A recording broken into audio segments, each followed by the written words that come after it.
Hi, I'm Sarah and welcome back to my channel, Rainy Day Crochet.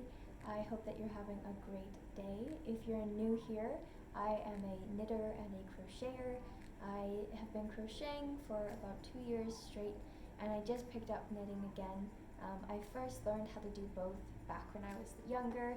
I took a long break and then I jumped right back into it recently and I haven't stopped since. So I just kind of post updates about projects I've been working on, tutorials, and any kind of other video that I feel like making. If you're not new, you might notice that I'm in a new location today. I decided to kind of make my videos a little bit cozier, and I have lots of plants, as you can see. And I really like to share my plants with others, so I thought I would include them in my videos. If you like the new setup, make sure to leave a comment below. I really like it. I think that it adds a little more excitement. Realized that my couch and my wall maybe weren't the best places to film. I'm not that far, and my couch is right next to me though. I'm in a small space, so not much room to move around, but I hope that you enjoy this new background a little bit more. I'll jump right into it with my first project, and I think it's one that brought a lot of you here. It's my 2021 temperature blanket. I have not forgotten about it. I have been keeping up with it. If you're creating one, have you been keeping up with it? Are you doing a good job about adding rows as you need to, or do you have to do a little bit of catch up? I've definitely done a little bit of both. I take a little bit off and then I catch up on the weekends is mainly how I work. So I'll show you my temperature blanket. So here it is. Very exciting. 2 rows of sunshine on top. It's been very chilly. Recently, we've actually gotten a lot of snow this weekend, and I've been enjoying that very much. I love snow, mainly because we don't get a lot of it where I live, but I don't know if I mentioned this before, but I grew up in Southern California, and I'm originally from Southern California. Obviously did not get a lot of snow there, so I really enjoy when we have a snow day here. Anyway, it's been very chilly, and I was able to add sunshine to my blanket. I'm not sure if it'll make an appearance again, but I'm very happy with how it's looking so far. I kind of forgot that February is our coldest month most of the time, so lots of off-white, as you can see. This is the moss stitch, and I'm really liking how it's turning out. I'll show it to you closer up. There it is. So you can see it's a really nice stitch, and I think that it's gonna be a really nice warm blanket at the end of the year. And it's really special to have a blanket where you worked on it for the entire year purposely, and it documents each day that you spent in that year. And it's something that I've really enjoyed making because as I'm sure 2020 was not the best year, and this is something that even though we're still not able to see everyone we want to see or travel where we want to go, it's something that kind of just brightens up my day a little bit, knowing that this is something I get to work on each and every day, or on the weekends playing catch up. So I really like it, and I like that it documents an entire year. I think that that's really interesting, and it's going to be a very special blanket to have in the future. The next project I have is a knitting project. I think I mentioned this in my previous video, but I actually was planning on knitting some socks, and I have I have one done. Maybe I'll pull it along the crease, but yeah. I have one done. Ta-da! I'm really proud of it. I'm really happy with how it came out. It's a very simple sock pattern. It's My Favorite Socks by Voolenvine yarns, and she has a video tutorial to go along with it, and then she has a free written pattern on her website as well, which is really helpful for me. I definitely learn best just seeing someone do something first and then doing it myself and having something to reference back to. So I finished my first sock and I did not develop second sock syndrome. I know that that's a common issue for people, but here is my progress on the second sock. So tangled up here. I have already turned the heel, and I'm just decreasing, and then I'll work the foot portion and then end with the toe. So I've made quite a lot of progress on this one. It's been much quicker, much easier to knit this one, obviously because I've finished the first one. So yeah, it's been really exciting to do this. Definitely not perfect, but that's okay. It's my first set of socks and my second knitting project in more than 10 years. So I'm very proud with how they've turned out so far. One thing that I do wish I did a little bit better, I wish that when I had picked up the selvage stitches after the heel turn that I had knit a little bit tighter, because there definitely is a little bit of a gap, and I don't know if that can be avoided with this type of heel, or it's you just have to use a different heel to kind of eliminate that gap. If you know of a different heel that you really like, be sure to comment down below. As I said, these are my first socks ever, so this is just something that I really enjoyed, and I definitely see myself doing more of in the future. So if you have any recommendations for sock patterns that you really like, or heels that you really like, or anything like that, be sure to let me know, and I will definitely give it a try. But yeah, this has been a really fun project. I don't have a fancy sock blocker, so I can't show you very nicely, and they're not blocked yet. I didn't block this one yet. But yeah, I really like how it turned out, and I definitely will be completing more in the future. The next project I have is actually really exciting because it's a pattern of my own. It's the Bobble Mug Cozie, and you may have seen this in my previous video. If you didn't, I'll link it up above so you can check that out. I also released a written pattern on Ravelry, and I will be adding it to Love Crafts as well, because I know Ravelry isn't everyone's jam, and that's perfectly fine. If neither of those options work, Ravelry or Love Crafts, be sure to get in touch with me and I'll figure out a way to get it to you. Quite a few people have downloaded it already, and I've seen one project so far, which was really exciting to see someone complete something that I created. That was really fun.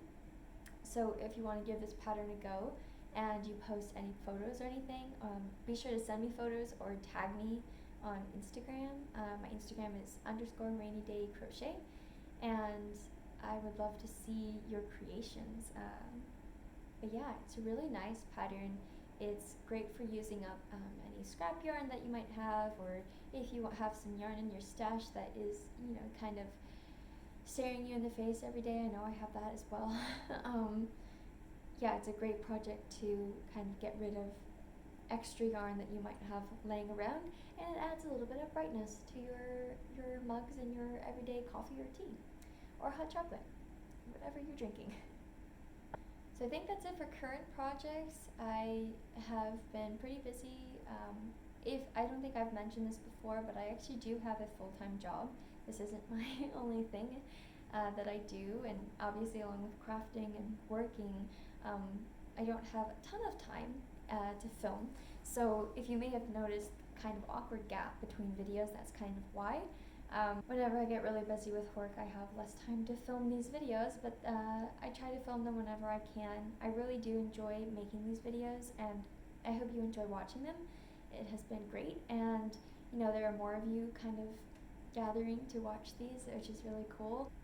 One thing I didn't mention about the socks is the yarn that I'm using, and I'm using Specktacular yarns in the colorway Ash Blue, and it's a superwash merino wool, and the reason I used superwash, I know some people like more rustic yarn, they don't really like superwash, but I'm actually pretty sensitive to wool, and I remember my mom actually had a rug that was made of wool, and I was walking on it throughout the day barefoot, and at nighttime I was actually woken up because I had hives on the bottoms of my feet from walking around on the rug. It's very, very unpleasant. So I wanted to avoid that situation, which is why I chose more of a softer wool instead of that really rustic yarn. That one I will probably use, or that type of yarn I would probably only use for sweaters that are just going to be another layer on top or a cardigan or something. I do really enjoy the warmth that those yarns offer, and some of them are better than others. I ordered one from Patons that I could wear against my skin, but it really just depends on the yarn, and I don't want to, cause itchiness. So that's why I went with a superwash instead of more of a rustic yarn. But yeah, I think that's it for current projects. In terms of future projects, there are quite a few that I have in mind. The first one is a cardigan by Naturally Nora. It's the Herbaceous cardigan, and it's a really loose-fitting, cozy cardigan. It's a crochet pattern, so I should be able to complete it maybe fairly quickly. I'm not sure. I ordered yarn, but it hasn't arrived yet. There's been weather situations here and all over the country, and also a little thing called a pandemic. So I'm not surprised that my yarn has not arrived yet, but it should be here soon. So that's exciting, and I will definitely include that in whatever future project I have enough progress to show. That didn't make sense, but I'll include it in a future video for sure. Another future project I have in mind is a sweater by Rosery Apparel. It's actually a vintage pattern that she rewrote and published a while ago, I think over the summer maybe, and it's a really pretty sweater. The yarn that she chose, the color was beautiful, and the pattern is really unique, and I saw it and I immediately knew that I wanted to knit that. It's a knitted pattern, by the way. It's knit flat and then joined together. I've never knit something that big, so that's why I started with the scarf, which I'll put a photo of if you didn't see that. I posted it on my Instagram page, and it was a gift for someone, so I don't have it in my possession anymore, which is why I don't have anything to show you. But I started with the scarf and then the socks to kind of get used to working around, increasing, decreasing, knit and purl, that kind of thing.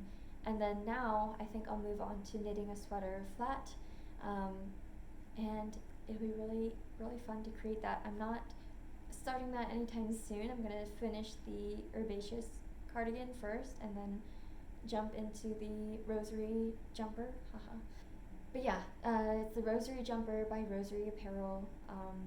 She's really talented. If you haven't seen her videos, her name is Janelle, and she's from Australia, and her videos are really helpful. She posts a lot of sewing tutorials, and she has sewing patterns that she sells herself, and they're really awesome. I'm definitely not skilled enough at sewing to complete any of her patterns yet, but I hope to get there eventually.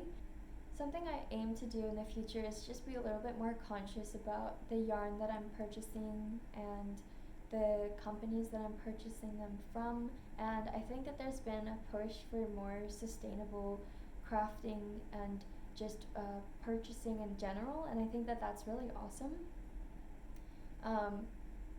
There's definitely been a push by people in my generation, and I kind of want to hop on board with that. So something I'm going to do in the future is purchase more natural fibers versus like acrylic and polyester, because natural fibers are a little more biodegradable, they're a little bit easier on the planet than those plastic yarns, So that's why I'm just going to start purchasing, wool, cotton, or bamboo, kind of just natural fibers instead of acrylic. As cheap as acrylic is, there is a reason for that, right? So I want to be a little more conscious of my footprint when I'm crafting these things, because part of the reason that I love crafting is, you're making it with your own two hands, and you can choose what materials you're using to make it more sustainable than purchasing, a top or a dress from a store or a company that may not have sustainability in mind. And I think that that's really important. I think that's something that we should all be thinking about, and so in the future I'm just going to try to be a little more conscious about what I'm purchasing. If you have any tips, please let me know. If this is not something you've thought about, maybe it's a topic you'd be interested in hearing more about. But yes, so in the future I'll be trying to be a little more conscious of what I'm purchasing for my crafting project, and crafting with a purpose, because we have a unique skill, right, to be able to make things, and I think that we should use that to our benefit and to the planet's benefit as well, right? And to leave less of a footprint, leave a smaller footprint, and not just craft things to craft things, but craft them with a purpose. So that is my goal for the rest of 2021 and beyond, is to craft with a purpose and be a little more mindful of what I'm purchasing, the materials I'm purchasing. I have a few smaller projects in mind for things that I can use in my life that also, serve a double purpose of using up yarn that is just sitting in my stash that I haven't looked at in a long time. So I will be creating a video on little projects that you can complete. If you also have some yarn that's kind of just, staring at you every single day, wanting to be used and you haven't used it yet, keep an eye out for that video in the coming weeks. I also have some cute small projects in mind for some tiny family members. I have 2 new babies in my family and then 1 on the way, and it's bittersweet, right? Because it's a new addition to the family, but I can't meet them yet. They live far away from me, so I'm not able to go meet them. I am creating some more baby clothes, which is kind of funny because I don't have children of my own. I'm just creating baby clothes for other people, but it's so fun to make baby clothes. It's really quick because they're so teeny tiny and cute. And there's so many fun things that you can do for babies that, adults can't really get away with. For example, I made a really cute pair of overalls, and they were probably one of my favorite projects that I've ever made. And the other thing that I've created is a little sweater for my baby cousin that has little baubles. I posted both of them on Instagram, so if you want to see them, make sure to check out my Instagram. I'll have all my links down below. Just look there if you want to see my projects and stuff. Baby clothes are really fun to make, and I definitely will be making more of them in the future. So I don't know how much of those I can share. I'll probably share photos of those once they arrive to the person, who they're meant for, because I don't want to spoil anything, and I know for sure one of them watches my videos, and I don't want to ruin the surprise. So I'll update you on those projects when they arrive to that person, but I probably won't feature any in progress photos or updates or anything, because I want to keep it, surprise for them. But that is something else that's on my radar for future projects. I think that's all I have for this video. I hope that you enjoyed it. If you did, make sure to give it a like. That really helps me, know which videos you guys are enjoying. And if you want to follow along on my knitting, crocheting, and crafting journey, be sure to subscribe so you can catch my future videos. I hope that you enjoyed the new background and you enjoyed my projects that I've been working on. I'll include some footage of my snowy walks this weekend if you're interested in seeing that. But I think that's going to be all, so I will see you in my next video. Goodbye!